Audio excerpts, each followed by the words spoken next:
marami na ang nakukuhang benepisyo sa gobyerno na siyang malaking tulong sa mga taong salat sa kabuhayan. Ngunit nagiging mainit din ito sa mata ng mga taong sakim. Katulad ni Jolina, kung saan lahat ng maaaring pagkunan ng pera ay nilalapitan niya, kahit na may mas karapat-dapat pa para sa pinansyal na tulong. Dahil sa kasakiman niya, mabibigyan siya ng leksyon. Maaari pa kaya siyang mapagbago nito o hahayaan na lang siyang lamunin ng kamalian na nagawa niya at habang buhay siyang sasailalim sa itim na kapangyarihan. Paldo-paldo na naman tayo. Sahod sa 4-piece ngayon. Sarap! Ang bango talaga ng pera. Ano, ready nyo na ang lamesa mamaya, taong eats na tayo. Magluluto lang muna ako ng tanghalian. Siguro mga 3:00 laro na tayo. Kahit na anong oras nyo pa gusto, uubusin ko tong pera na to. Ipinapaypay pa ni Jolina ang pera na nakuha niya mula sa pinansyal na programa galing sa gobyerno. May pagmamadali rin siyang nag-asikaso ng kakainin ng mga anak niya. May 2 anak si Jolina at lahat yun ay nag-aaral. Lahat ay nasa elementarya pa lamang. Nasa 3 baitang ang kanyang bunso. Kasama siya sa tinatawag na Pantawid Pamilyang Pilipino Program o mas kilala bilang 4-piece. 3 taon na siyang kasama rito, kahit pa man hindi naman talaga siya kabilang sa mahirap na pamilya. Ang asawa niya ay may magandang trabaho at tinutulungan siya ng mga kapatid niyang nasa ibang bansa. Kita naman sa kanyang bahay kung gaano kaganda ang estado ng kanyang buhay. Kaya kadalasan na ang perang nakukuha niya ay pinangsusugal niya o di kaya ay ginagastos lamang sa luho. Sustentado siya ng asawa, kaya kahit na minsan ay hindi naging problema sa kanya ang pera. O ano, game na? Nakapagluto naman ako ng pagkain para sa kanila eh. Kakain naman na yung mga yon pag uwi. Tara na, kahit hanggang bukas pa tayo matapos. Show money tayo ah. Baka yung iba dyan, wala namang panlaro, nakikisali rito. Ayoko pa naman yung nabibitin ako. Siguraduhin nyo lang na kaya nyo ako sabayan ha. Habang binabalasa ang baraha, biglang dumating ang pamangkin niya. Panganay na anak ng kuya niya na nasa ibang bansa. Dahil may kalapitan lang ang bahay ng pamangkin na si Julius, madalas na nasa bahay nila ito nakatambay, lalo na at wala rin siyang kapatid. Tita, kanina pa po kayo hinahanap ni Manang Cecil. Andito lang po pala kayo. Kanina pa po ako pabalik-balik sa bahay. Mabuti na lang at nagtanong po ako kung nasan kayo. Ay, ano ba naman yan, Julius? Sana sinabi mo na busy ako at marami akong inaasikaso. Hayaan mo siya. Ayoko mabadtrip at baka malasin lang ako sa pagsusugal ko. Umuwi ka na lang sa bahay. Kapag ando ng mga pinsan mo, sabihin mo na may merienda akong iniwan sa ref. Nakapagluto na rin naman ako ng ulam eh. Kung sakaling gustong kumain ni Kira ng kanin. Ikaw rin, doon ka na sa bahay kumain, samahan mo muna sila. Bilisan mo na, umalis ka na rito. Huwag mo akong guluhin dito ah. Ang ganda-ganda pa naman ang laro namin. Sabi po kasi ni Manang Cecil, kung may pera na raw po ba kayo. Ang sabi niyo raw po kasi pauutangin niyo siya kapag nakapindot na kayo. May pindutan na raw po kanina kasi nakasahod na ng 4-piece yung isang kapitbahay niya. Papuntahin ko po ba rito? Pabalik-balik na rin po yun kasi sa bahay kanina pang tanghali. Kawawa naman. Ang init pa naman. Aba, bakit mo pa pupuntahin dito? Sinabi ko na nga sa'yo na hayaan mo siya, di ba? Mangungutang siya eh. Alam na nga niya na kailangan ko rin ng pera. Hayaan mo siya. Matuto siyang maghanap ng kaperahan.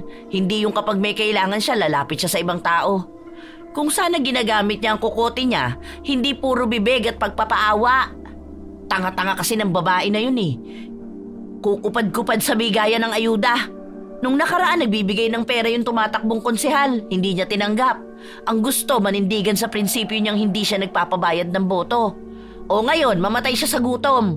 Ipansaing niya yung prinsipyo niya. Basta ako, wala akong pakialam sa kanila. Hanggat nakakakuha ko ng pera galing sa gobyerno, safe ako. Sige na, ibalasan nyo na yan. Ikaw Julius, umuwi ka na.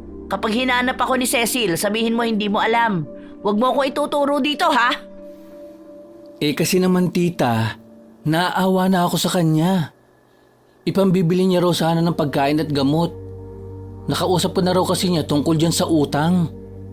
Isa pa, mas maawa ka sa sarili mo kapag hinagis ko sa'yo tong lamesa. Ayoko sa lahat yung nagbibigay ng malas kapag nasa sugalan ako. Napakamot na lang sa ulo ang binatilyo dahil hindi niya alam ang kanyang susundin. Pero sa huli ay wala rin naman siyang nagawa kundi bumalik sa bahay. Si Jolina naman ay tuwang-tuwa sa pagsusugal. Winawaldas ang perang hindi naman niya pinaghirapan. Inabot sila ng madaling araw bago umayaw ang mga kalaban niya. Bad trip ah. Talo ako ng 3,000. Nandaya ata ako ng mga yun. Nagkakampihan sila eh. Paano na kaya gagawin ko nito? Ay sakto, may listahan ng mga watcher bukas. Magkakaroon na naman ng bigayan ng pera. Maaga na lang ako mag-aasikaso para mauna ako sa pila. Magkano rin yun ah? Nasa 3K din yun. Umuwi si Jolina na tanging barya na lang ang laman ng bulsa. Para bang baliwala lang sa kanya ang pera na nilustay niya sa sugal dahil hindi naman talaga yon galing sa kanyang dugot pawis. Sa paglipas ng mga araw, palaging nangunguna si Jolina sa bigayan ng ayuda. Madalas ay nasa unahang listahan ang pangalan niya. Kahit na hindi siya magpunta, may naglilista na para sa kanya, lalo pat may kapit din siya sa barangay. Habang nagpapahinga sa loob ng bahay si Jolina, narinig niya ang sunod-sunod na pagkatok sa kanilang pinto. Aba, sandali lang naman! Bakit kailangan pang kumatok? Sa susunod tumawag na lang ah! Anong kailangan mo? Ate Jolina, makikisuyo lang sana ako. Mangungutang ka ba? Hindi ako nagpapautang eh. Ayoko ma-stress pagdating sa singilan. Pasensya na, subukan mo doon sa iba. Hindi naman po tungkol sa utang. Gusto ko lang sanang sabihin na baka pwedeng ako na lang ang pumalit sa pangalan ng asawa mo. Para dun po sa tupad. Kasi napansin ko na 3 pangalan ang nakalista.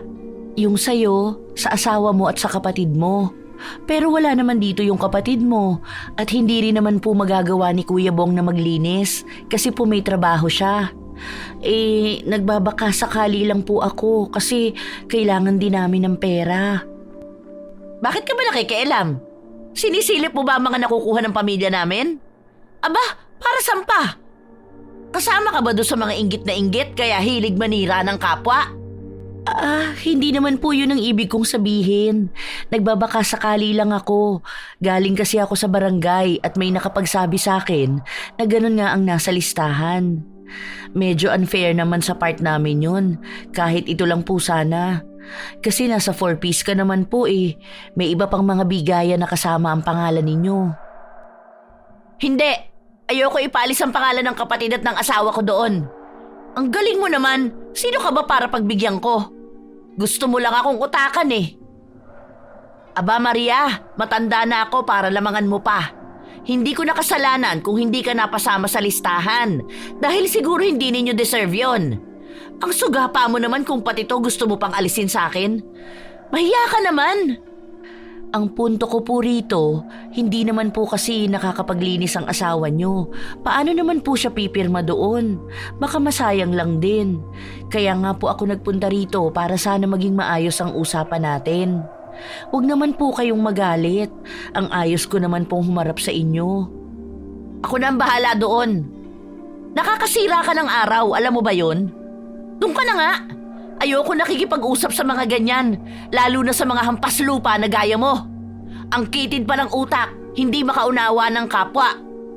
Diyos ko po, patawarin talaga.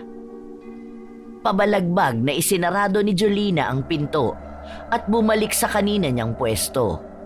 Sa paglipas ng mga araw, hindi siya tinitigilan ni Maria na pakiusapan. Ngunit ilang beses niya rin itong tinatanggihan. Pinagtatabuyan niya ito na para bang isang hayop na ayaw niyang makita. Nasisira rin ang kanyang araw sa tuwing nagkakasalubong ang kanilang landas dahil alam niyang pipilitin lang siya ni Maria na ipaubaya na sa kanya kahit isa lang sa mga nakalistang pangalan para sa tupad.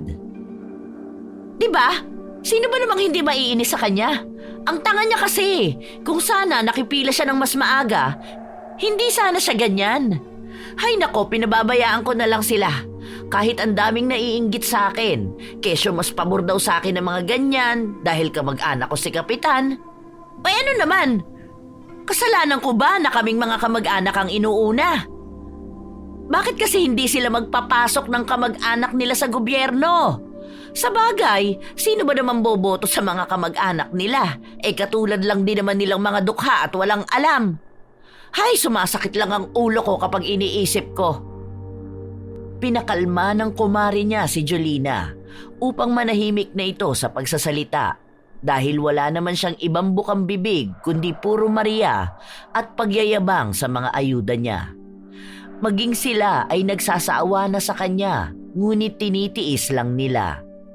Habang nasa labas sila ng bahay at nagpapahangin, napansin nilang palapit si Maria.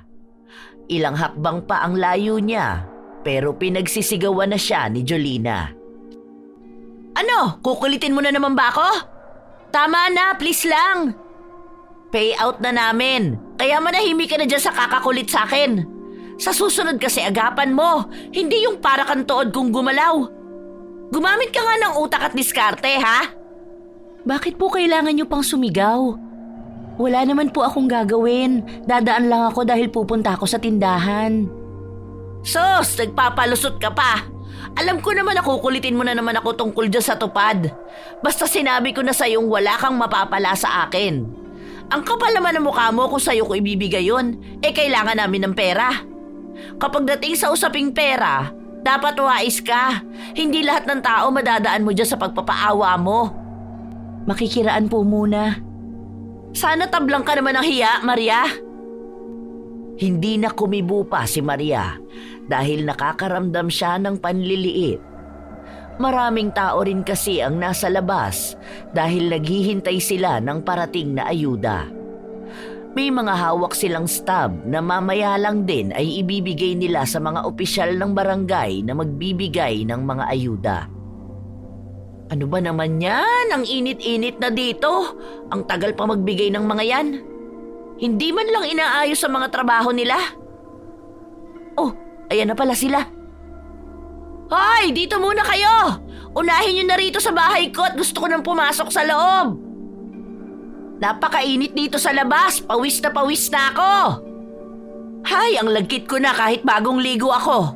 Galing pa namang abroad ang lotion na gamit ko. Pinagsisigawan ni Jolina ang mga taong nagbibigay ng mga ayudang nakalagay sa isang bag. Ngunit hindi siya pinakinggan ng mga ito dahil mas inuna nilang lapitan ang mga madadaanan nila. Dahil doon ay mas nanggalaiti sa galit ang ginang hanggang sa lapitan na siya ng dalawang namamahagi ng ayuda. Ibinigay niya ang 8 stab. Ano ba? Bakit ang babagal yung mamigay ng ayuda? Sayang lang ang pinapasahod sa inyo. Kung ganyan kayo kakukupad kumilos. Daig niyo pa mga pagong ah. Nangatwiran ang isang babae na hindi naman nila mapagsasabay lahat dahil iniisa-isa nila ang mga stab kung wala bang namemeke nito. Ganon din ang ginawa sa hawak niya. Nagtaka rin ang mga namamahagi ng ayuda dahil masyadong maraming stab ang hawak niya. Halata rin namang hindi ganon kalaking pamilya ang meron sa loob ng kanilang bahay. Nagtanong pa ang isang babae, ngunit sa halip na sagutin ng maayos, pabulyaw na nagsalita si Jolina. Aba talagang kailangan nyo pang alamin? Bigyan nyo ako kung ilan yung hawak ninyo. Nakikita nyo na nga na hindi yan peke. Ano pa bang tinatayo-tayo nyo dyan? Trabaho nyo yung mamigay, hindi ang mag-imbestiga. Baka gusto nyo isumbong ko kayo kay Kapitan. Kamag-anak ko yon. Meron din kami mga kamag-anak na pulis at attorney. Alam nyo bang bawal sa batas itong ginagawa ninyo? Akin na, nasa na ba? Ang init na nga rito sa labas. Pinapainit niyo pa pati ang ulo ko. Napakamot na lang sa ulo ang dalawa habang pinagsisigawan sila ng ginang. Nagbigay sila ng 5 bag kay Jolina at sinabi na babalikan na lang ang 3 mamaya. Dahil yun lang ang nabitbit nila. Bakas din ang pagod sa kanila dahil ilang oras na silang naglilibot sa barangay upang mamahagi ng ayuda. Ay, hindi pwede yung ganyan. Sasama na ako sa inyo para makuha ko pa ang 3 bag. Niloloko nyo ata ako eh. Alam ko yung mga galawan nyo na yan. Kulang ang ibibigay nyo sa akin para iuuwi nyo ang sobrang ayuda. Sus! Baka naman karmahin kayo sa ginagawa ninyo. Nanlalaman kayo ng kapwa ninyo. Diyos ko, kabahan naman kayo sa ganyang gawain. Ang babata nyo pa naman. Pero ngayon pa lang pinapakita nyo na kung gaano kayo kagahaman. Naku, ganyan ang mga taong dapat iniiwasan eh. Matining ang boses ni Jolina at sumasabay pa sa init ng panahon ang mga salitang binibitawan niya. Upang matahimik na lang ang utak ng dalawa, ibinigay na nila ang hangad ng ginang. Matapos nun ay pumasok na rin siya sa loob ng bahay at inayos ang mga nakuha niyang ayuda. Pinagsama-sama niya ang mga bigas na nasa 24 kilos din, maging ang mga pagkain na kasama sa loob ng bag. Oh, tita, ang dami naman po niyan. Parang hinakot niyo na lahat ng nasa sasakyan nila. Aba ganyan talaga dapat. Kulang pa nga yan ng 5. Hindi na kasi binigay sa akin dahil baka raw mahalata. Yung 2 ibinigay ko sa kumari ko, kaya ayan lang muna sa ngayon. Ang konti nga eh. Kaunti pa po pala yan? Paano naman po yung iba na isa lang ang nakuha? Masaklap, yung iba wala pa. Aba hindi ko na problema yun. Basta sa akin, kumpleto. Bilang ko yan ha, baka may mawalang biskwit dyan. Huwag kang kukuha dyan. Kinabukasan, nagbukas ng tindahan si Jolina at ibinenta niya ang mga ayuda na nakuha niya. Sinalansan niya ang mga pagkain para madali lang itong makita ng mga bibili. Tita, bakit binibenta niyo po yan? Di ba dapat libre po yan kasi binigay yan ng gobyerno? Huwag mo nga akong pakialaman, bata ka. Hindi ito libre. Sa panahon ngayon, wala na ang libre. Pinaghirapan ko rin niyang kunin. Ang galing naman nila kung makakalibre sila. Kasi narinig ko po na may mga hindi nakakuha ng ayuda. Ibigay mo na lang po yan sa kanila. Katulad doon sa kaklase ko. Ang dami po nila sa bahay tapos isa lang ang nakuha nila. Tapos, ikaw tita, ang dami-dami. Hindi naman lahat yan makakain. Tignan mo po yung sardinas. Hindi naman ganyan ang brand na kinakain nyo dito sa bahay. Hindi naman yan kumakain si Kira. Ibigay mo na lang po yan sa kanila. Kawawa naman sila. Mamaya, ma-expired lang yan. Masayang pa. Katulad po last year, yung mga noodles na bulok lang. Para sana po mapakinabangan pa ng iba, tita. Hindi ko problema ang mga problema nila. Hindi ako ang naghihirap, kaya wala akong pakialam sa kanila. Dapat maging mautak sila sa buhay. Kaya nga mahihirap pa rin sila hanggang ngayon dahil hindi nila ginagamitan ng diskarte ang mga bagay-bagay. Paano nga po sila makakadiskarte kung may mga nang-aabuso? Paano po magiging pantay-pantay ang lahat kung may mga gustong makalamang? Wala ka pa sa hustong edad para pangaralan ako. Mas matanda ako sa'yo, kaya wala kang karapatan na pagsalitaan ako ng ganyan. Aba, nagiging bastos ka na ah. Nangangatwiran lang po ako. Magkaiba po yun sa pambabastos. Kasi aanhin niyo naman po yung mga pagkain na yan. Magpapadala pa si Papa ng balikbayan box next week. Ang dami rin pagkain dun. Kaya tita, ibigay mo na po yan sa mga nangangailangan. Basta, dyan lang yan. O siya, ikaw na muna magbenta rito ha. Bantayan mo yung maigi. May pupuntahan lang ako. Kaperahan to, kaya hindi pwedeng baliwalain. Ano ba naman po yan? Nahihiya naman po ako magbenta, tita. Alam naman nilang galing yan sa ayuda. Magsarado na lang po kayo. Aba, nagrereklamo ka pa ngayon? Sundin mo na lang kung anong pinag-uutos ko sa'yo. Hindi yung ang dami-dami mo pang sinasabi dyan. Nako, Julius, huwag mong painitin ang ulo ko. Minamalas mo ang araw ko. Kapag nagkaroon ng aberya mamaya ang kuhanan ko ng pera, nako, sinasabi ko talaga sa'yo. Sa'yo ko ibubunto ng galit ko. Umayos ka, ha? Walang nagawa ang binatilyo. Sinunod niya ang utos ng tiyahin. Inabot ng hapon si Jolina para makuha ang 5,000 ayuda galing sa programa na may kinalaman sa pagsisimula ng negosyo para sa mga ina. Pinaypay niya ang pera sa kanyang buong katawan bilang tanda na lalapitan pa siya ng mas maraming kaperahan. Habang naglalakad siya pauwi, nakita niyang paalis na si Maria sa tapat ng bahay nila. Nakita niya rin ang berdeng bag na pinaglalagyan ng ayuda. Malakas ang kutob niyang may laman yon, kaya nagmamadali siyang pumasok sa loob ng bahay. Hindi niya na rin nagawa pang pigilan si Maria dahil mas nauna niyang inisip ang mga natirang pagkain sa loob ng tindahan. Hoy, Julius! Ano yung nakita ko? Bakit may bitbit na ayuda yung babae na yon? Bumili ba yon? Nagbayad ba siya? Ibinigay ko po yun, ta. Naaawa po ako. Hindi pala sila nabigyan ng ayuda. Nakita ko marami naman po dyan. Tapos, may pasobra pang bigay si Kapitan. Dinala niya po kanina rito.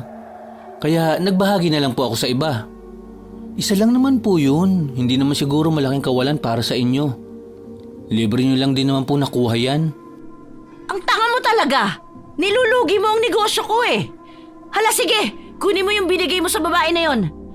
Naku, talagang nakakagigil kang pagbantayin. Pinapaaral ka naman sana, pero ang bobo mong umintindi. Matanda ka na, Julius. Ano ba naman yan? Aray po tita, huwag niyo naman po akong kurutin. Nasasaktan po ako. Isusumbong ko po kayo kay Mami. Kahit magsumbong ka sa nanay mo, siya pa ang magagalit sa kabubuhan mo. Nakita mo ba? Ilang kilo rin ang nasa bag na yun. May mga kape at noodles pa. Magkano rin maibebenta yun? Tapos binigay mo lang ng ganon-ganon? Tita, hindi naman po kayo malulugi dahil hindi niyo naman po yung binili. Wala naman po kayong perang inilabas. At saka, may nakuha naman po kayong pera ngayon. Siguro naman po hindi kabawasan sa pagkatao niyo na magbigay naman kayo sa iba. Kabawasan yun! Hindi palaging kabutihan ang inaatupag, ha? Kung ganyan ka palagi, ikaw lang ang mauubos. Hindi na uso ang mapagbigay ngayon dahil ikaw ang pagsasamantalahan ng mga tao. Ang tanga talaga! Saglit lang pinagbantay, ganyan pa ang ginawa. Sandali lang, ako ang kukuha sa bahay ng babaeng yun. Isarado mo yung tindahan. Siguro naman naiintindihan mo na ako, no? Hindi na naghintay pa si Jolina na makapagsalita ang pamangkin dahil agad na rin niyang pinuntahan si Maria sa bahay nito. Sa pinto pa lang, dinig na niya ang iyakan ng mga bata dahil may kambal na anak si Maria at maliit pa ang mga yon. Wala roon ang asawa ni Maria dahil nagtatrabaho ito bilang karpintero at lingguhan kung umuwi. Hoy! Hoy! Teka! Natigilan si Maria sa kanyang ginagawa. Akma na kasi niyang huhugasan ng bigas para makapagsaing na. Teka lang! Huwag mong isasaing yan! Ang kapal ng mukha mo! Sinamantala mo talagang wala ako sa bahay kaya nang hingi ka ng ayuda sa pamangking ko? Mukha ba akong politiko na kailangan magpalakas sa'yo? Akin na nga yan! Ate Jolina naman, isasaing na nga kukunin mo pa. Konti lang naman ito, para lang makakain na ang mga anak ko. Hindi pa kasi dumarating ang asawa ko kanina pa sila nagugutom. Wala rin naman akong pera para sana maipambili ng biskwit nila. Kaninang umaga pa ang huli nilang kain. Ay, wala akong pakialam kahit magutom ang mga batang yagit na yan. Akin na, ibalik mo yan dito sa plastic. Sa susunod, Maria, matuto kang dumiskarte, ha? Hindi yung aasa ka lang sa ayuda ng iba. Bawasan mo naman ang kakapalan ng mukha mo. Ibang klase ka na Masyado ka mapagsamantala ng kapwa mo. Kahit 2 takal na lang ate, kahit yung pansaing ko na lang ngayon. O kaya 1 takal, maglulugaw na lang ako. Para lang maitawid namin tong gabi na to. Ayoko namang matulog ang mga bata na walang laman ng tiyan. Hindi! Hindi! Kahit 1 butil pa yan, ibalik mo sa akin. Nananamantala ka, tapos magpapaawa ka ngayon? Maging aral sa'yo tong ginagawa mo. Diyos na lang ang bahala sa'yo. Hindi pinakinggan ni Jolina ang pakiusap ni Maria. Kahit nadinig pa niya ang iyakan ng mga bata, inuwi pa rin niya ang bag na naglalaman ng bigas at ibang pagkain. Hindi siya nakaramdam ng kahit na kaunting awa. Nang makauwi siya sa bahay, pinagsabihan niya si Julius na wala siyang dapat na pakialaman sa mga ayuda at huwag na niyang uulitin ang pagbibigay sa ibang tao. Ay, grabe naman po kayo. Sana kahit yung bigas na lang na pangsaing ngayon ang binigay nyo. Tapos 1 sardinas. Para yun lang naman po. Tama lang yon. Para alam niyang masama ang ginagawa niya. Kapag kasi pinagbibigyan mo ang isang tao, masasanay yan. Kaya ikaw, huwag kang bigay ng bigay. Sa susunod na may makita akong nabawas dyan dahil bilang ko lahat yan, maski butil ng bigas, alam ko kung may nabawas, talagang isusumbong kita sa nanay mo. Nagiging magnanakaw ka na. Tita, hindi po yung pagnanakaw. Namimigay lang po ako. Sasabihin ko rin naman po sa inyo yun eh. Kaso, inunan nyo na po ang galit. Tapos, ang nakakahiya pa, pinuntahan nyo pa siya sa bahay nila. Walang nakakahiya sa ginawa ko. Siya ang dapat na mahiya. Hindi siya dapat ganun umasta, kahit na nagugutom na ang pamilya niya. Alam niya kasi na mabait ka eh. Kaya sa'yo siya lumapit. Kung sa akin yan, baka mas masasakit na salita pa ang narinig niya. Yun na nga po eh. Kasi ganyan kayo magsalita. Tapos, hindi nyo rin naman tutulungan. Ay, gabi na, Julius. Bakit gusto mo pang maubos ang oras natin sa pagtatalo na to? Hindi ka naman mananalo dahil bata ka lang. Mas may alam ako sa'yo pagdating sa buhay, kaya manahimik ka dyan. Natapos ang gabi nila, na panay bunganga ni Jolina ang naririnig. Maging ang mga anak niya ay pinagsabihan niyang wala ni isa sa kanila ang maaaring gumalaw ng ayuda at tanggihan nila ang sino mang manghihingi sa kanila. Hanggang kinabukasan ay hindi tumitigil si Jolina sa pagbubunganga. Umuwi na lang muna si Julius sa bahay nila dahil nananawa na siya sa boses ng tiyahin. Habang nagpapahinga si Jolina, napansin niyang dumaan ang kanyang kumare. Wow! Ayos ah! Ang ganda ng buhok mo! Straight na straight! Sinabi sa kanya ng kumare niya na kapapaayos niya lang ng buhok kaninang umaga. Nagbayad siya ng 300 pesos para sa treatment. Hinawakan ni Jolina ang buhok ng kumare niya at napansin niya na malambot nga ito. Tingnan mo ang buhok ko. Mukhang walis tambo, ano? Kay Maria ka nagpaayos? Talaga bang mga 2 hours lang yan ginawa? Ayos na rin. Magkano kaya magpariban sa kanya? Maiksi lang naman ang buhok ko eh. Madali lang tumaayos. Siguro kaya na ang 500 ano? Hindi naman siya sa salon naggagawa eh. Sinabi na lang ng kanyang kumare na mas maganda kung si Maria ang tatanungin niya para malaman kung magkano aabutin ang pagpapaayos ng kanyang buhok. Nang oras din na yon ay pinuntahan ni Jolina ang bahay ni Maria at naabutan niya itong nag-aayos ng buhok ng isa nilang kapitbahay. Maganda ang pagkakagawa sa buhok ng mga kababaihan na nakikita ni Jolina, kaya naeengganyo rin siya na ipaayos ang kanya. Hindi siya papayag na mukhang walis tambo ang buhok niya, habang malambot naman ang sa iba. Matagal na rin kasi niyang nais na ipagawa ang kanyang buhok. Ang problema ay nauubos niya sa sugal ang pera na binibigay sa kanya ng kanyang asawa at namamahalan din siya sa presyo sa salon. Wow, ang ganda niya na! Ang kintab pa! Dati mas malala pa ang buhok niyan kaysa sa akin. Kaya mo ba sa reband? Ayoko kasi ng treatment lang. Mas maganda kapag straight talaga. Gusto ko yung pangmatagalan. Kaya ko naman pero magpapahinga muna ako. May katagalan ng reband, baka abutin tayo ng 6 hours dyan sa buhok mo. Kung gusto mo, pupuntahan na lang kita sa bahay nyo. Patutulugin ko lang ang mga bata. Andito naman na ang asawa ko eh. Pwede niyang bantayan saglit ang mga anak namin. Oo, sige. Ayos lang sa akin. Maliligo muna ako at magluluto para makakain na rin ang mga anak ko. Hintayin na lang kita sa bahay. Bilisan mo ha. Ayoko matagal maghintay. Sige, pero huwag kang maglalagay ng conditioner sa buhok mo ha. Baka hindi tumalabang gamot. Masayang bumalik sa bahay nila si Jolina. Sakto namang matapos siyang maligo ay dumating na si Maria at inayos ang mga gamit na dala niya. May malalaking gamot na bitbit ito at ang iba pang kagamitan. Sigurado ka bang safe itong pang-reband mo? Hindi ba masusunog ang buhok ko? Naaalala ko pa mga kapitbahay namin nung dalaga pa lang ako. Nasusunog ang buhok nila dahil sa tapang ng gamot. Hindi naman siguro ganun ang mangyayari sa akin, ano? Matagal mo na ba itong ginagawa?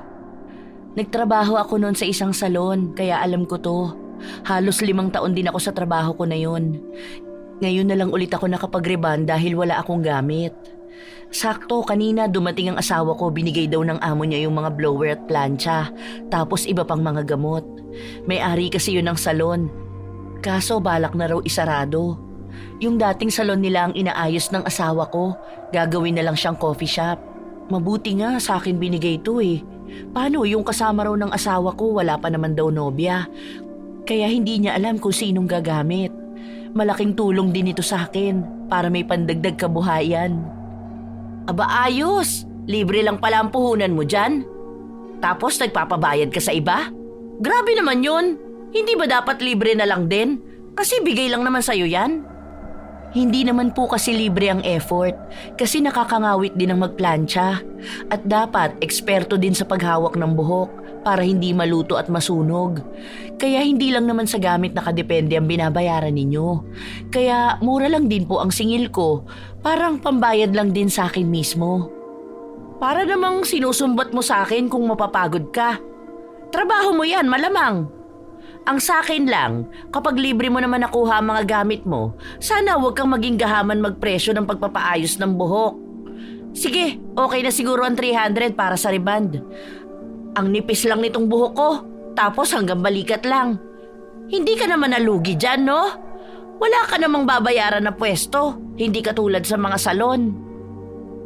Saglit na napatigil si Maria sa kanyang ginagawa. Mariin siyang napapikit. At sa mabigat niyang paghinga, sumang-ayon siya sa gustong presyo ni Jolina.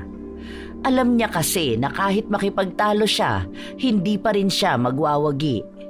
Mas mananaig pa rin ang kagustuhan ng ginang. Uupo na ako rito ha. Basta, alam mo ang gagawin mo. Huwag mo ipahiya ang sarili mo. Mataas ang expectations ko sa buhok ko eh. Kaya gusto ko maging maganda at healthy yan. Naku, huwag kang magtatangka na sunugin yan. Sinimula ni Maria na ilagay ang mga proteksyon sa katawan ni Jolina at sa kanya nilagay ang unang gamot. Habang pinababad nila ng 1 oras yon, panay ang tanong ni Jolina kung ayos na ba.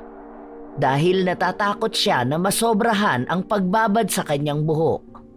Panay ang tingin niya sa orasan at sa salamin. Ate Jolina, hayaan mo lang ako. Trabaho ko yan, alam ko ang ginagawa ko. Kapag sinabi kong pwede na yung banlawan, pwede na. Pero sa ngayon, hayaan mo munang mababad yan. Hindi naman matapang ang ginawa ko dahil inayon ko lang sa texture ng buhok mo. Tingnan mo nga, pakiramdam ko lagpas na to ng 1 oras eh. Baka pag banlaw mo nito maglagas na ang buhok ko. Nako, kapag nasira talaga ang buhok ko, mananagot ka sa akin. Malapit pa naman ang graduation ng anak ko. Siguraduhin mo lang na maganda ang kalalabasan nito ha. Kundi idedemanda kita. Demanda ka agad? Unang babad pa nga lang ang ginagawa natin. Hindi pa nga yan nababanlawan. Ay, tama na tong pagbabad. Banlawan mo na. Natatakot ako eh. At wala pa naman akong tiwala sa'yo. Kung hindi lang mura ang pagpapariban sa'yo, hindi ko to gagawin. Bilisan mo na, Diyos ko po, kinakabahan talaga ako. Inaalala ko na baka pagbanlaw ko, malagas na lahat ng buhok ko. Huwag naman po sana. Kahit napigilan ni Maria si Jolina na wag munang banlawan ang kanyang buhok, ay ginawa pa rin ito. Hindi siya natigil sa pagsasalita habang inaalis niya ang unang gamot.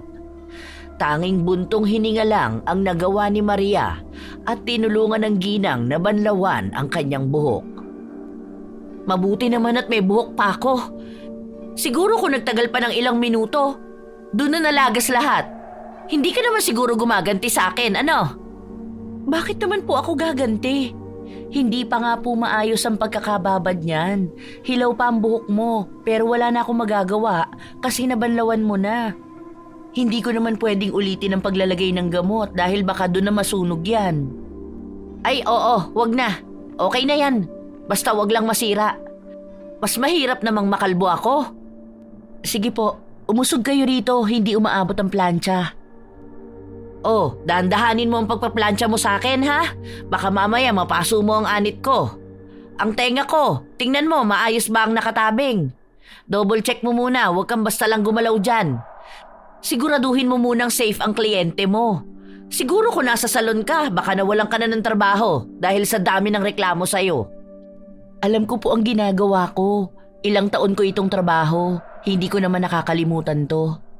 Hayaan mo lang po ako kasi ako ang gumagawa sa buhok nyo. Kahit nung nagtatrabaho ako sa salon, wala akong reklamo na natatanggap. Hinahanap pa nga ako ng mga customer dahil ako ang nirerekomenda sa kanila. Sus! Malamang yan ang sasabihin mo. Kwento lang naman eh. Wala naman akong kakilala na naging kliyente mo kaya bakit ako maniniwala sa'yo? Ganyan naman ang sinasabi ng karamihan para magtiwala sa kanila. Itanong niyo po sa mga kakilala niyo rito. Alam po nila na magaan talaga ang kamay ko. Dahil sa ingay nila, tumayo si Julius mula sa pagkakahiga niya sa duyan at lumapit sa kanila. Tita, ang ingay mong ayusan ng buhok. Kung ako yan, papasuin talaga kita. Hindi ka nalang manahimik. Kanina pa po ako inaantok, hindi ako makatulog sa boses mo. Panay ka po reklamo eh. Kahit nasa salon ka po, kung ganyan ka, baka hindi po nila ayusin ang buhok mo. Aba bastos na bata to. Hindi ko naman sinabi na diyan ka sa duyan matulog. Akala ko ba umuwi ka sa inyo? Bakit nandito ka pa? Diyan ko nga po gusto dahil mahangin. At tutulungan ko si Ate Maria kapag babanlawan na po ang buhok mo. Kasi nga, kapag nagplantsa na siya, bawal na mabasa ang kamay niya. Baka mapasma po siya. Ganyan po kasi yung kay Mami nung nakaraan. May pumunta po sa bahay na nag-ayos ng buhok niya. Nagpatulong po sa akin na magbanlaw. Hayaan mo siya. Trabaho niya yan. Binabayaran siya para gawin yan. Masyado ka matulungin. Umuwi ka doon sa inyo kung ayaw mo mainitan dito. At kung ayaw mong marinig ang boses ko. Hindi na po. Dito na lang po muna ako. Basta, huwag ka na lang pong madaldal. Katulad nga po ng sinabi nyo, trabaho ni Ate Maria yan. Kaya hayaan mo po siyang gawin. Hindi yung panay po kayo comment. Hindi nyo rin naman po alam paano mag-alaga ng buhok. Matapos lang ako rito. Yung bibig mong paplantsahin ko. Hindi nakinig ang pamangkin niya. Bumalik ito sa pagkakahiga sa duyan at nakatingin lang kung paano inuunti-unti ni Maria na plantsahin ang hibla ng buhok ni Jolina. Maayos naman siya magtrabaho. Hindi masakit sa ulo, pero sadyang marami lang reklamo si Jolina. May iba pang mga kapitbahay na lumapit sa kanila at nakikipagkwentuhan kay Jolina, kaya naging dagdag pahirap yon kay Maria. Ate, wag mo masyadong igalaw ang ulo mo. Iuusog ko rin tong electric fan dahil hinahangin ang buhok, nahihirapan ako. Nagbubuhol-buhol siya. Tapos wag kang lingon ng lingon. Diyan mo lang ipaling ang ulo mo. Baka kasi hindi ko maayos ang pagpaplantsa at may makaligtaan ako. Mamaya hindi pa maging maayos ang resulta nito. Naiinitan ako tapos aalisin mo ang electric pan. Anong gusto mo, pawisan ako rito? Ikaw ang mag-adjust, hindi ako. Saka nakikipag-usap ako sa mga kumari ko. Oh. Anong gusto mo? Hindi ako lilingon. Alam mo, Maria, ikaw na nga lang ang binabayaran. Ikaw pa ang panay reklamo. Daig mo pa nagtatrabaho sa salon na. Matuto ka naman mag-adjust. Napailing na lang si Maria dahil sa mga salitang binitiwan ni Jolina. Hanggang sa natapos siya sa unang plancha. Nakaramdam siya ng ngawit dahil masyado talagang malikot ang ulo ng kliyente niya. Inilagay na niya ang pangalawang gamot. Binanlawan sa tulong ni Julius at ang huling pagpaplantsa sa buhok ni Jolina. Ilang araw bago ko tumanlawan? 3 ba? Pwede ko bang ipitan yan kapag naiinitan ako? Masyado pa namang mainit ang panahon ngayon. Opo, sa pangatlong araw banlawan nyo tapos puro conditioner lang muna ang gamitin nyo. Huwag muna kayong magsha-shampoo. Sana kung maiiwasan na huwag munang ipitan lalo na kung mahigpit. Kasi baka masayang lang ang pagpapariband nyo. E di magkakaroon naman ng balakubak ang ulo ko kapag walang shampoo. Paano naman yon? Baka nakakadiri naman. Maganda nga ang buhok ko, namumuti naman sa balakubak. Baka naman pwede mag-shampoo. Gawa-gawa mo lang na bawal. Yung sa kakilala ko nga, unang araw lang ng reband niya, binanlawan na. Tapos nag-shampoo siya. Maayos naman. Siguro nasa gumagawa lang yan. Kung magaling ka talaga, pwede rin yung ganon. Mga 1 buwan lang naman kayong hindi gagamit ng shampoo at sa anit nyo lang gagamitin. Tapos yung conditioner nyo, dapat sa laylayan lang ng buhok para hindi mag-dry. Imposible naman po ata yung sinabi nyo na 1 araw lang. Kahit sa mamahaling salon kayo magpunta, walang ganon. So paano? May chance na kapag binanlawan ko to magdadry? Aba, nalugi naman ata ako. Baka mamaya mga 2 months lang itagal ng reband ko. Hindi ba dapat mga 1 year ito? Nakadepende kasi yan sa pag-aalaga ng buhok mo. Kung hindi mo nga alagaan, malamang mabilis lang na masisira. Kahit saan ka naman magpaayos ng buhok, ganun ang sasabihin nila. Inayos ko na po, kayo na lang ang mag-maintain. Nakakadismaya naman, mukhang nasayang lang ang 300 ko dito ah. Tapos babalik lang din pala sa dati. Kaya wala akong tiwala sa mga home service na reband, tapos kuryente ko pa ang gamit. Wala, nadaya ako. Aray ko! Napaso ang anit ko, oh. Ano ba naman yan, Maria? Hindi ka nag-iingat. Ang sakit! Napatayo si Jolina sa kinauupuan niya at napaatras naman si Maria sa gulat. Baka sa mukha ng ginang ang inis dahil sa naramdaman niya. Ay, sorry te, gumalaw ka kasi. Hindi naman dumikit yung usok yun ng plancha, umabot sa anit mo. Ang sabi ko kasi huwag ka munang lingon ng lingon, nahihirapan akong kontrolin. Hindi dumikit? Tanga ka ba? Ako ang nakaramdam kaya alam kong masakit. Kung ikaw kaya ang pasuin ko. Aray ko po, mukhang magsusugat to ah. Bilisan mo nga dyan, nakakabwisit ka. Ayusin mo ang trabaho mo. Hindi ako mag-aaksaya ng 300 para lang masaktan. Hindi ko sinasadya, te. Patapos na ako. Huwag ka na lang masyadong malikot. Baka mapaso ka ulit. Tanga-tanga!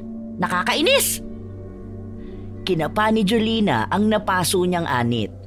Pakiramdam niya ay nagtutubig yon. Natapos sila noong medyo nagdidilim na ang kalangitan. Wow! Ang ganda pala niyang buhok mo, tita. Mukha kang bumata ng 5 taon. Ang galing talaga ni Ate Maria. Deserve niyang may dagdag na bayad. Manahimik ka nga dyan, Julius. Paano ko dadagdagan ng bayad sa kanya? Pinaso niya nga ang anit ko. Ang sakit kaya? Eto, 250 na lang. Bayad mo pa sa pinangmerienda ko sa yung biskwit kanina. Tapos doon sa tubig na malamig. Galing sa rep yun, kaya gumastos ako ng kuryente. Tama na siguro yan. Pinaso mo rin ako at hindi pa sure kung maganda ang kalalabasan nitong reband ko. Kapag ito pangit after 3 days, ibalik mo yung binayad ko, ha? Grabe ka naman, tita. Hindi ka na naawa. Ilang oras niya yung ginawa, tapos babaratin mo pa. Wala ka naman makikita na kaya mag-rib ng ganyan kamura. Ang pangit pa ng buhok mo kanina. Mukhang walis tambo. Tapos ngayon, shiny na. Kawawa naman yung tao. Anong alam mo sa kawawa-kawawa na yan, Julius? Hindi naman niya binili ang mga gamit niya. Bakit, namuhunan ba siya? Baka naman karmahin siya kung mahal pa siya maningil. Kahit alam naman niyang bigay lang yung mga gamit niya. Sige nga, kapag ba nakatambay lang siya dyan, makakahagilap pa siya ng 250. Okay na to, te. Salamat. Alam ko, matutuwa ka sa kalalabasan ng buhok mo sa mga susunod na araw. Ibigay mo na lang din po yung mga biskwit doon sa loob. May mga pinadala po si daddy sa akin, di ba? Ayoko naman po nun eh. Ibigay mo na lang po para sa mga anak niya. Huwag mong pakialaman yon, ibebenta ko yon. Anong pamigay-pamigay? Nagbayad na nga ako, gusto mo pang dagdagan? Hindi na, salamat na lang. Okay na tong 250 sa akin, makakabili na rin to ng gatas. Aba talaga magpasalamat ka pa dahil binayaran pa kita. Umalis na rin kaagad si Maria at hindi na nilingon pa ang lokasyon ng bahay ni na Julina.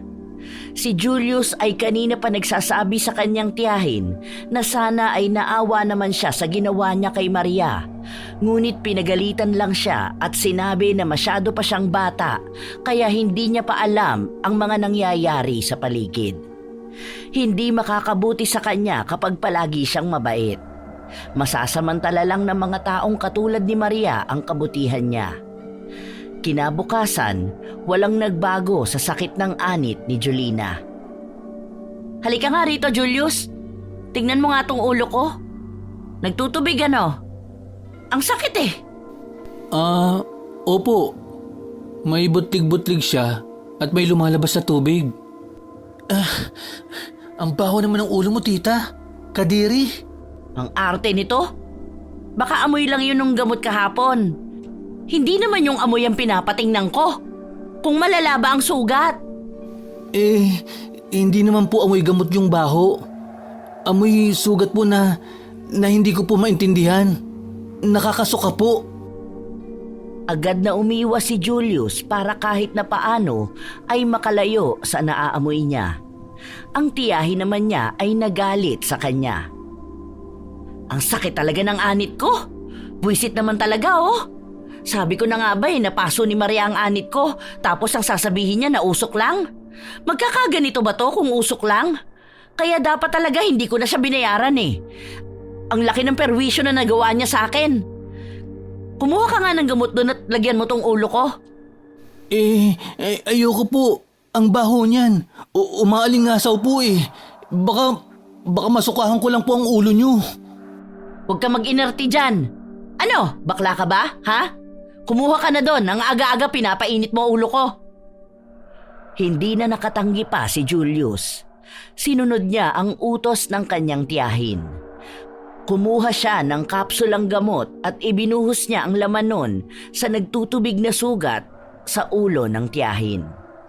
Habang kinakalat niya ang gamot, sumasalubong sa kanya ang kakaibang amoy ng sugat. At dahil katatapos lang kumain ng bata, naisukan niya ang mga kinain niya sa ulo ng kanyang tiyahin. Ay! Buwisit ka talaga, Julius! Bakit mo sinukahan ang ulo ko? Tanga mo talaga! Nakakadiri ka! Ano na gagawin ko ngayon? Maliligo ako kahit na hindi pa pwedeng basain ang buhok ko? Nakakainis! Sinabi ko naman po kasi sa inyo na hindi ko po kaya eh. Dahil sobrang baho po talaga. Nag-iinarte ka lang eh. Hay nako! Bakla ka talaga! Walang pagpipilian si Jolina kundi ang maligo dahil puno ng suka ang kanyang ulo. Habang tumatama ang tubig sa kanyang anit, para bang nasusunog ito. Kaya mabilisan lang din siyang naligo upang palagyan ulit ng gamot ang ulo niya. Pero habang nagpapatuyo siya ng kanyang buhok, nakapa niya ang kanyang anit na may mga sugat pa. Hoy, halika nga rito, Julius. Tingnan mo nga ang ulo ko. Parang may nakakapa ako eh. Ayan. Parang may gumagapang. Tingnan mo, baka may naiwang dumi. Ayoko nga po, tita. Tawagin ko na lang po si Kira para siya ang tumingin dyan. Feeling ko po, masusuka po uli ako eh. Tumakbo si Julius para tawagin ang pinsan niya. Lumabas din naman kaagad si Kira ng kanyang kwarto at nilapitan ang ina. Nang unang hawi niya sa buhok ay napasigaw siya. Ano ba? Bakit ka ba sumisigaw, ha? Diyos ko naman, kayo mga kabataan masyadong maaarte. Pinasilip ni Kira ang pinsan sa ulo ng ina. Doon nalaman ni Julius kung bakit bigla na lang sumigaw ang pinsan.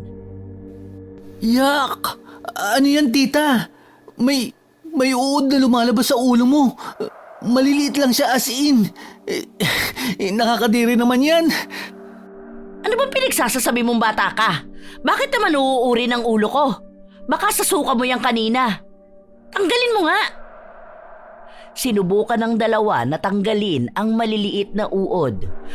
Ngunit mas dumodoble ang dami nito at dahil na rin sa mabahong amoy, ilang beses silang nasuka at hindi na nila ulit nilapitan ang ulo ni Jolina. Sa galit ng ginang, pinagalitan niya ang dalawang bata. Matapos nun ay sumugod siya sa bahay ni Maria para ireklamo ang nangyari sa kanyang anit. Alam mo ba nangyayari sa akin? Buwisit ka, halatang hindi ka marunong magreband. Nagkasugat lang ako. Dahil dyan sa 250 na yan, ang laking perwisyo mo sa akin. Kailangan ko pa magpunta ng doktor para lang maipagamot ko to. Sagutin mo ang gastusin ko, ha? Bakit kailangan kong sagutin? Hindi ba kaya mo naman na yan? Lalo na at ikaw rin naman na may kagagawan yan. Marami ka naman kamong napagkukuhanan ng pera. Lapit ka na lang sa mga ayuda o kaya mga politiko na nagbibigay ng medical assistance. At talagang namimiloso po ka pa? Siguro dahil sa inggit mo kaya mo ako ginanito. Ano? Sabi na pakitang tao lang yung murang serbisyo mo ng reband. Sana, karmahin ka dahil dyan sa masama mong ugali. Kung nakakarma ang mga taong may masasamang ugali, siguro dapat tanungin mo ang sarili mo kung kasama ka na ba sa mga nakakarma. Huwag mo isisi sa akin ang mga nangyayari sa'yo.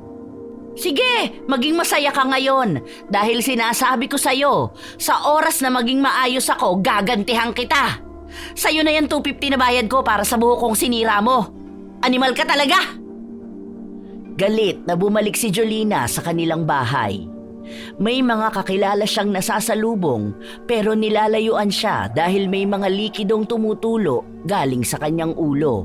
Kapag nadadaanan niyo ng hangin ay nangangamoy malansang sugat. Sinubukan ni Jolina na gamutin ang sugat sa anit. Pinaligo na rin niya ang mga erbal, naglagay ng mga pamahid at nagpunta sa doktor. Ngunit walang nagbago. Ano kayang nangyayari sa akin? May mga maliliit na uod na lumalabas tuwing alas 8 ng umaga. Tapos sobrang hapdi pa ng anit ko. Parang minu-minuto na papaso. Ay, buwisi talaga. Baka po kasi nakakarma ka na nga, tita. Naririnig ko po kasi sa kapitbahay natin na baka yan na ang balik sa'yo ng kasakiman mo. Sinong kapitbahay yan? Baka si Maria yan. Nagpapakalat na naman siya ng mga maling balita. Ano, siya na ngayon ang bida sa lahat. Hindi lang naman po si Ate Maria. Marami pa po sa ibang kapitbahay natin dito. May kuhanan nga raw po pala ng ayuda bukas. Hindi ko po alam kung makakasama ka po ron. 2,000 raw po yun eh. Bukas? Sino nagsabi? May listahan daw ba? Bakit wala man lang nagbabalita sa akin? Tingnan mo, mga sakim talaga sila. Dapat sila ang nakakarma hindi ako. Bakit nila tinatago sa akin na may bigayan ng pera bukas? Baka akala nila galing sa sarili nilang bulsa yon. Galing naman yun sa gobyerno. Hindi ka naman po makakasama doon. Dahil asawa ng mga mangingisda lang daw po ang mabibigyan. Hindi naman po mangingisda si Tito. Aba kahit na. Lahat ng bigayan ng pera at ayuda dapat meron ako. Anong oras ba yun bukas? Makikipila ako. Hindi ko po alam. Baka 8 a.m. po. Ganun naman po kadalasan ang kuhanan ng ayuda, di ba?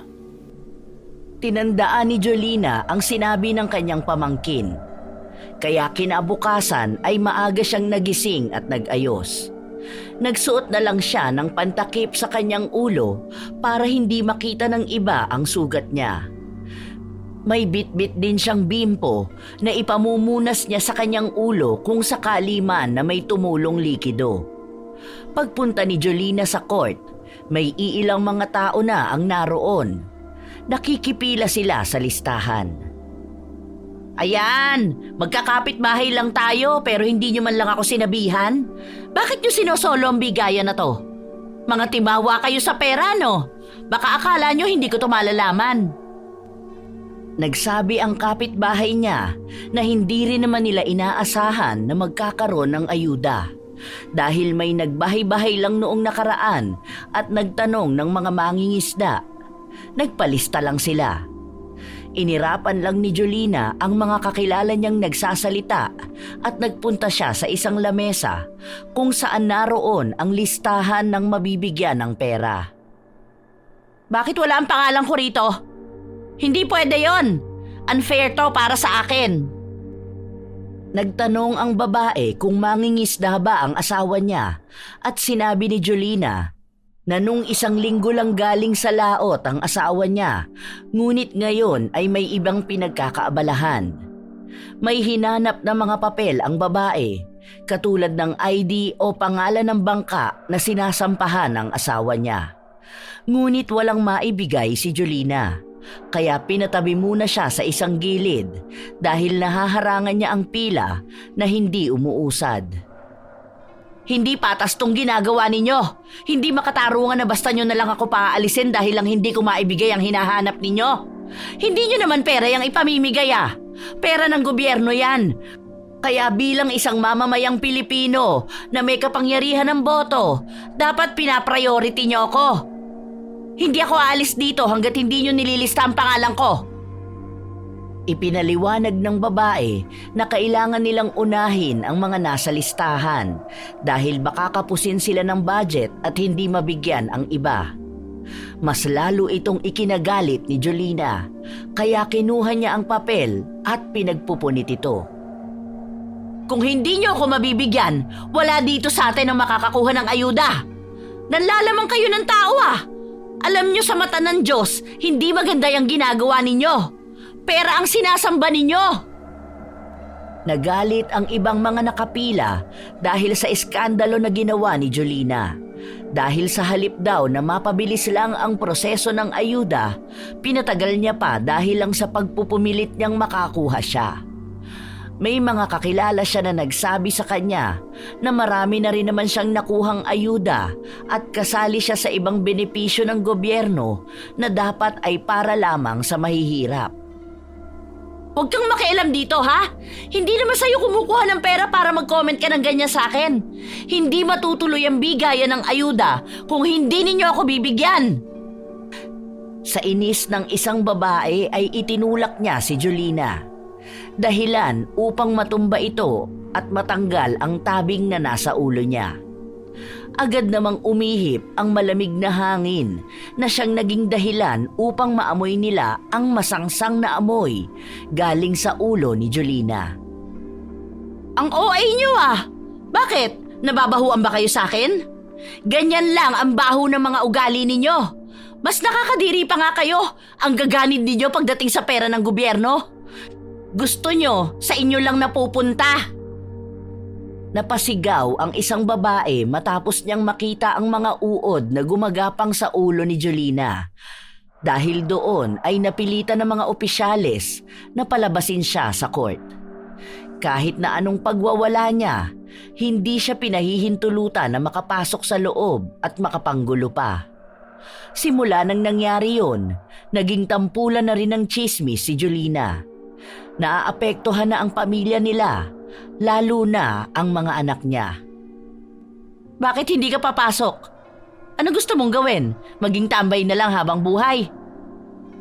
Umiyak ang anak niya at sinabi na palagi siyang inaasar ng mga kaklase niya na buhay pa ang kanyang ina pero nilalamon na ng uod.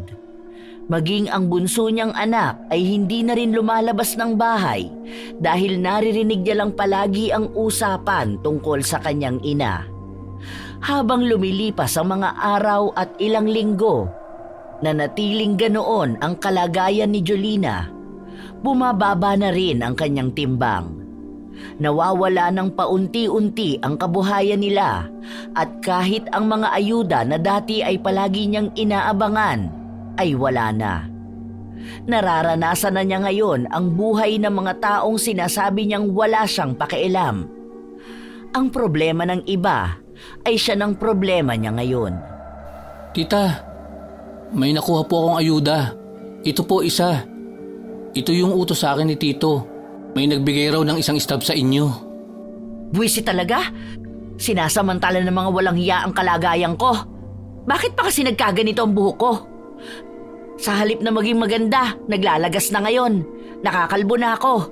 Mas lalong nakikita ang nakakadiring sugat sa anit ko. Lahat talaga to kasalanan ng walang yang Maria na yun eh. Siguro, masaya na siya ngayon sa nakikita niyang kalagayan ko. Buwisit! Buwisit! Pinagsisipa ni Jolina ang mga gamit na nasa harapan niya. Sinubukan niya rin na magpunta sa doktor pero walang nagbabago sa sugat niya. Ayaw niyang gumastos ng mas malaki kaya hindi niya sinunod ang payo ng doktor na operahan ang kanyang ulo. May takot din siyang nararamdaman. Ilang buwan ang lumipas, bakasyon na ng mga bata at mas maraming kaganapan sa buhay nila. Ngunit palagi lang siyang nagtatago sa loob ng bahay. Paminsan ay nasa labas siya upang magpahangin, ngunit ang mga dating kumare kung ituring niya ay iniiwasan na rin siya. Napaka-aarte naman ng mga to. Akala mo naman kung sino sila? Kung nakakahawa lang sana tong sakit ko, lahat sila binigyan ko na. Kung makaiwas sa akin, akala mo kung sinong malilinis? Ngayon lang naman inuuod ang ulo dahil sa punyetang sugat na kagagawa ni Maria. Siguro expired na yung ginamit niyang gamot sa akin. Habang nakatambay siya sa labas ng bahay, nahagip ng kanyang mga mata si Maria na naglalakad at may bitbit itong bag. Ayun ang demonyita! Mukhang may mabibiktima na naman siya sa pagre-reband niya na yan. Nako po, dapat sa ganyang kinukulong eh. Hindi na kailangan pang tawagin si Maria dahil kusang lumapit sa kanya ang babae. May ngisi pa sa labi nito habang pinagmamasdan ang halos makalbo ng ulo ni Jolina. Ang ganda ng buhok mo ngayon ah. Mukhang bilang na lang sa daliri kung ilan ang natitira. Gusto mo ba ng treatment? At talagang nagawa mo pang mang-ines ha? Natutuwa ka na yung kliyente mo nagkaganito ang buhok dahil sa'yo. Sana hindi na lang ako nagpariband sa'yo eh. Sana makakuha rin ng leksyon ng mga taong lalapit sa'yo. Mura ka nga maningil. Malaki naman ang magiging epekto sa isang tao. Sa katunayan, ikaw lang naman ang nagkaganyan. Tingnan mo nga ang mga buhok nila. Maaayos at magaganda naman. Baka naman kasi dahil hindi sa reband. Baka dahil sa masamang ugali mo. Wow! Ako masama ugali? Kailan pa naging masama ang ugali ko, Aber? Isipin mong maigi, dahil kung hindi masama ang ugali mo, sana may mga taong gustong tumulong sa'yo. Masyado ka kasing sakim, Ate Jolina. Gusto mo lahat ng bagay mapupunta sa'yo. Kailangan palagi kang lamang sa lahat. O, ayan, ikaw na ang lamang sa lahat. Sa'yo na lang napunta mga kamalasan sa buhay. Gusto mo ikaw palagi ang nangunguna at bida, hindi ba? Ngayon, nararanasan mo ng maging bida sa lahat. Ang sasaya ninyo ngayon, palibasa, mga timawa kayo sa ayuda. Yung dapat na sa akin, napupunta na sa inyo. Sige lang, magpakasaya lang kayo dahil kapag nakarecover ako, mababawi ko rin lahat yan. Sige, yung mga bigas na nakukuha ninyo, lamunin ninyo lahat yan. Kaya hindi ka gumagaling eh. Kasi yung ugali mo mas nauna pang nabulok kaysa sa ulo mo. Ay talaga, masama na ang tingin ninyo sa akin dahil halata namang naiinggit kayo sa akin noon.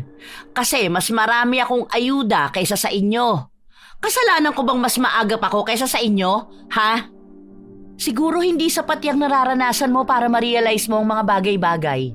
Tama lang yan, panghabang buhay mo na lang yung pagdusahan. Dahil hanggat hindi nagbabago ang ugali mo, hindi magbabago ang kalagayan mo. Hindi na naghintay pa si Maria na makapagsalita ang kausap. Mas lalo lang nabubuo sa kanya ang galit. Si Jolina naman ay wala pa ring pakialam. Ngunit nang makaalis na si Maria, napasigaw siya dahil sa sobrang sakit ng anit niya. Julius! Julius! Halika rito, Julius! Ano pong nangyayari, tita? Bakit po kayo sumisigaw? Ha? Hala, ano pong nangyayari sa anit nyo? Grabe, ang lalaki at buong nana ang lumalabas. Parang sinusunog ang anit ko. Diyos ko po, ano bang nangyayari sa akin? Bakit ba ganito? Humingi ka ng tulong, hindi ko na to kaya. Agad na itinakbo ni Julius ang tiyahin sa ospital upang maagapan ang sakit na nararamdaman. May ginawa ang mga doktor sa kanyang sugat. Tinurukan din siya ng mga gamot. Ngunit lahat yon ay inilabas lang din ng tubig na galing sa kanyang anit. Hindi na napigilan ni Jolina ang maiyak dahil walang kahit na anong bagay ang kayang magpagaling sa kanya. Pakiramdam niya ay unti-unti na rin siyang nilalamon ng kamatayan. Ngunit pinahihirapan muna siya. Simula noon, hindi na nawala ang sakit sa kanyang anit kahit na lumipas ang ilang linggo. Nakaratay na lang siya sa kanyang higaan, hindi na niya magawang makatayo. Ang mga anak niya ang nag-aasikaso sa kanya sa tulong din ni Julius. Ano kaya ang nangyayari sa akin? Bakit ako pa ang nagkakaganito? Bakit sa akin pa? Pwede namang ibigay ang problema na ganito sa ibang tao. Baka po kasi kailangan nyo na rin magkaroon ng pakialam sa iba. Baka kapag sa iba po nangyari yan, ang sasabihin nyo lang, hindi nyo na problema yan. Ngayon na problema nyo na yan, baka maunawaan nyo na rin po yung ibang tao. Hindi man po kaparehas ang sitwasyon nyo, pero mauunawaan nyo po na lahat ng tao ay may kanya-kanyang pinagdaraanan. Hindi kumibo si Jolina. Nakatitig lamang siya sa kisame habang iniisip ang mga sinabi ng kanyang pamangkin. Doon lang bumalik sa kanyang isipan ang mga ginawa niya. Hindi niya mawari kung paanong sa ganitong kalagayan niya pa mapagtatanto na siya ang tunay na naging sakim. Wala siyang pakialam sa paghihirap ng iba, basta siya ay masaya. Sa paglipas ng mga araw, naubos na ng tuluyan ang buhok ni Jolina. Ngunit walang nagbabago sa mga sugat niya. Pinapaliguan na siya ng pinakulong erbal. May mga pinapahid din na galing sa doktor. Ngunit mas lalo lang lumalala. Kahit na ano pang gawin niyang paggagamot, mas nagiging masakit sa pakiramdam. Tita, may pindutan daw po ng 4-piece ngayon. Ako na lang po ba ang pipindot? Nasaan po ba ang ATM? Huwag mo na munang pakialaman yan. Hindi ko yun kukunin dahil ipapalipat ko na lang yun sa pangalan ni Maria. Oh? Bakit naman po? Bigla naman po kayong bumait. Baka mamamatay ka na po. Nagtataka lang po ako. Kasi kapag pindutan na ganyan, mas nangunguna ka pa po. Ay madalas nga po sumisingit ka pa sa pila para lang makauna ka. Tapos ngayon, bigla mo na lang naisip na ipamigay sa iba? Parang hindi na po ikaw yan. Hindi ba pwedeng gusto ko na ring magbago? Kapag masama ako, ang dami mong sinasabi. Kapag nagiging mabuti ako, ang dami mong pa ring komento. Nakakatuwa naman po ang bagong mindset nyo. Mukhang malaking tulong ang pagkakalbo nyo para matauhan kayo sa mga ginagawa nyo. Nakakapagpabago po pala yan ng ugali. Hinampas ni Jolina ang pamangkin na halatang nagpapatawa. Katulad ng sinabi ni Jolina, pinaubaya niya ang anumang meron siya sa mga taong mas higit na nangangailangan kaysa sa kanya.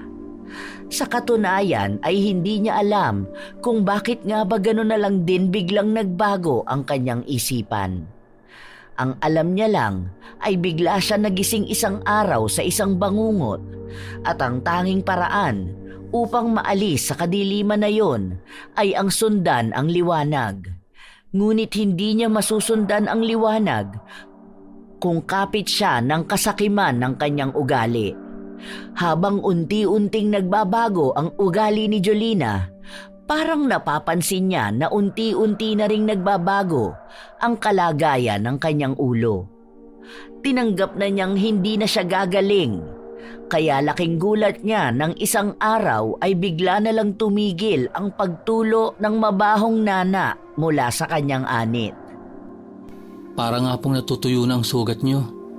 Siguro po, ituloy niyo lang po ang pagligo noong nilagang dahon na bigay ni Ate Maria. Dahon na bigay ni Maria? May dahon bang ipinabigay si Maria? Opo, sa katunayan nung isang araw lang po yun. Itinuro po niya kung ano ang gagawin sa dahon na yon. Kaya po tuwing 3:00 ng hapon, ibinubuhos po namin yun sa ulo niyo.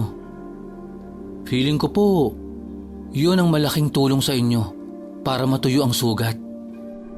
Hindi na nagtaka pa si Jolina at hindi na rin siya nagtanong kung anong dahon yon. Ang alam niya lang ay may kaunti pa siyang pag-asa upang maging maayos ang kanyang kalagayan. Sa paglipas ng mga araw, dinadalaw na siya ni Maria upang tulungan ang mga bata na gamutin ang kanyang sugat. Huwag mo na lang munang tanggalin yung dahon na nakatapal sa ulo mo. Mga 3 araw huwag mong babasain. Nasabihan ko na ang mga bata para hindi manariwa ang sugat. Kasi kaunti na lang maglalangib na yan at tuluyang gagaling. Pero mahabang panahon pa bago ulit tumubo ang buhok mo. Salamat sa ginawa mo, Maria. Alam ko na may sama ka ng loob sa akin noon. Pero salamat pa rin dahil tinulungan mo ko. Huwag ka sa akin magpasalamat, kundi sa sarili mo. Dahil ikaw ang nagpagaling sa sakit mo. Anong ibig mong sabihin?